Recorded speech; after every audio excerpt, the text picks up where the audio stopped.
Hello students, today I will discuss the structure of male gamete spermatozoa and female gamete ova. Spermatozoa is long structure, it is approx 60 micrometer in length. The structure of spermatozoa is differentiated into 4 parts. These parts are head, neck, middle piece and this is tail. So structure is differentiated into 4 parts: head, neck, middle piece and tail. In the head part, its nucleus is present along with its cytoplasm. At the apex of head, a cap-like structure is present. That cap-like structure is called acrosome.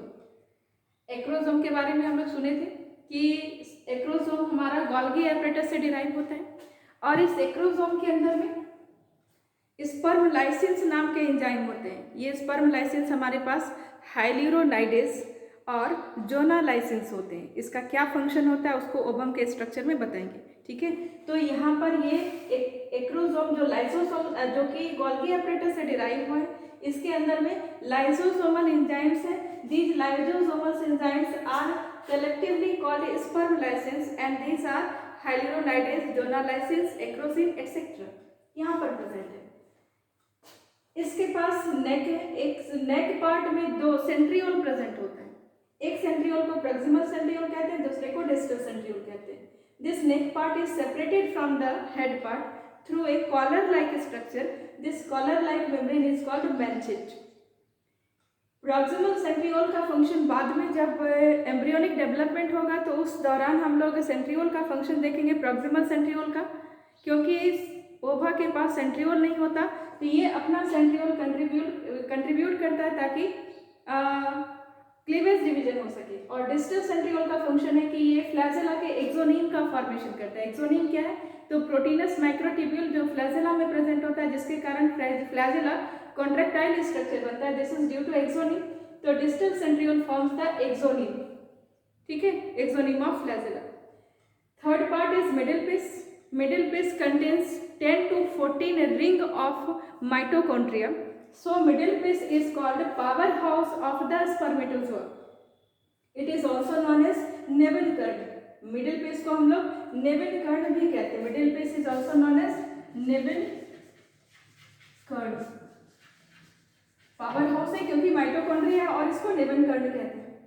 Middle piece के end पर terminal part पर एक annulus ring shaped structure present होता है. This ring shaped structure is called annulus और ring centriole.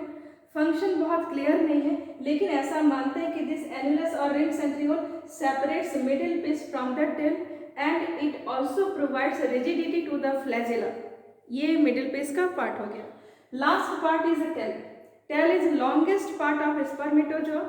It is approx 50 micrometer in length. Total length था 60 जिसमें से 50 माइक्रोमीटर टेल पार्ट होता है. Tail is differentiated into 2 parts, principal part और main part and end part.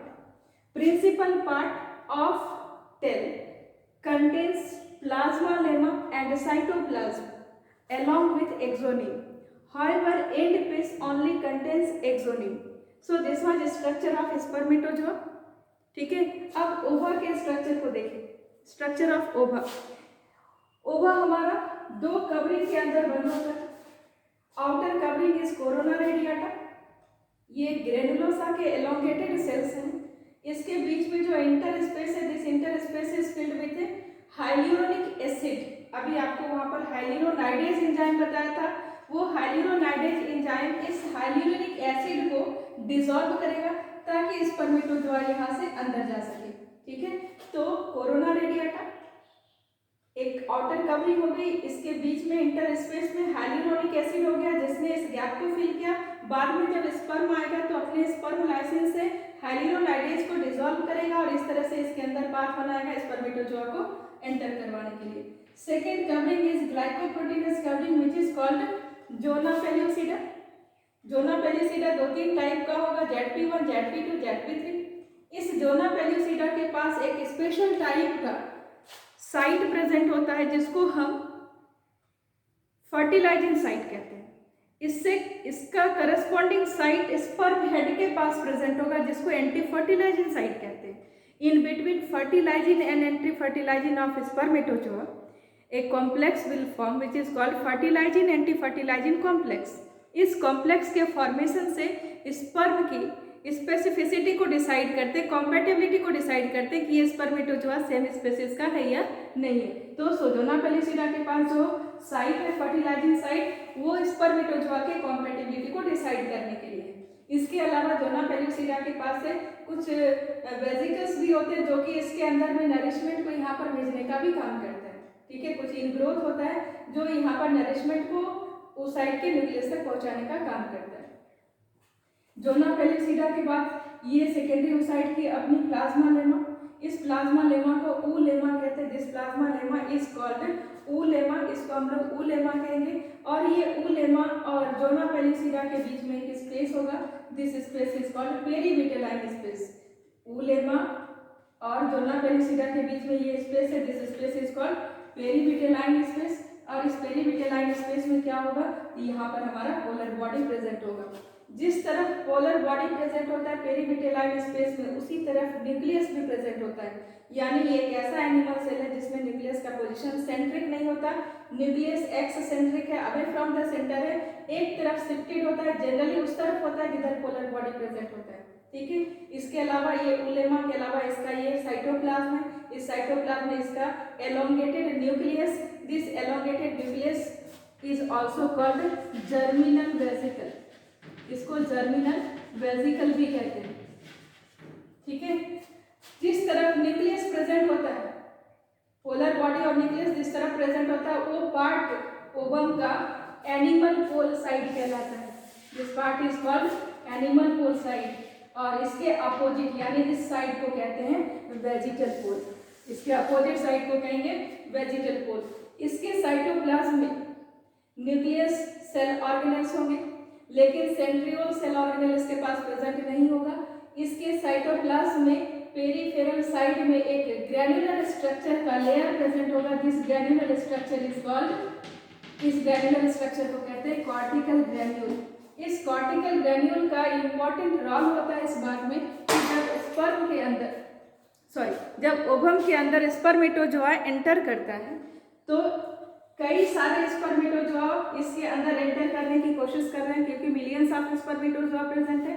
First spermatozoa जैसे ही इसके अंदर एंटर करता है, ये कॉर्टिकल ग्रैन्यूल जो कि बना है केमिकल का जिसको म्यूकोपॉलीसेकेराइड कहते हैं, ये म्यूकोपॉलीसेकेराइड केमिकल का बना हुआ है। ये म्यूकोपॉलीसेकेराइड का केमिकल कॉर्टिकल ग्रैन्यूल जैसे ही स्पर्म पेनिट्रेट करके अंदर जाता है, वैसे ये एक्सट्रूड करके बाहर निकलता है और जोना पेलिसिडा के फर्टिलाइजिंग साइट और ऊलेमा के बाहर एक मेम्ब्रेन का फॉर्मेशन कर देता है कॉर्टिकल ग्रैन्यूल का, जिसके कारण कोई दूसरा स्पर्मेटोजोआ ओवम को पेनिट्रेट नहीं कर सकता क्योंकि उसके फर्टिलाइजिंग साइट को ये ब्लॉक कर देता है, बाहर में एक मेम्ब्रेन का फॉर्मेशन भी कर देता है, जिसके कारण कोई दूसरा स्पर्मेटोजोआ इसके अंदर एंटर नहीं कर सकता। इस तरह से जो कॉर्टिकल ग्रैन्यूल है ये ओवम के अंदर में मोनोस्पर्मी को प्रमोट करता है, एक ही स्पर्म इसके अंदर एंटर आए इसको प्रमोट करता है और पॉलीस्पर्मी को ये प्रिवेंट करता है। तो ये था स्ट्रक्चर हमारा ओवम का। ये ओवम लगभग 100 माइक्रोमीटर लेंथ का होता है, इसके पास इसका डायमीटर 100 माइक्रोमीटर होता है, इसके पास सफिशिएंट नरिशमेंट होता है, जबकि स्पर्मेटोजोआ के पास बहुत कम नरिशमेंट होता है। ये कोरोना रेडिएटा जोना पेलिसिडा से कवर्ड होता है, इसके बाहर ऐसी कोई कवरिंग प्रेजेंट नहीं होती है। ठीक है, ये कुछ डिफरेंस है, जिस डिफरेंस को भी आपको लिखना है, ओवम और स्पर्मेटोजोआ का डिफरेंस। तो स्ट्रक्चर देख लिया, फीचर क्लियर हो गया कि कैसे ओवम और स्पर्मेटोजोआ का स्ट्रक्चर हमारा विजिबल होता है, कैसा ये दिखता है।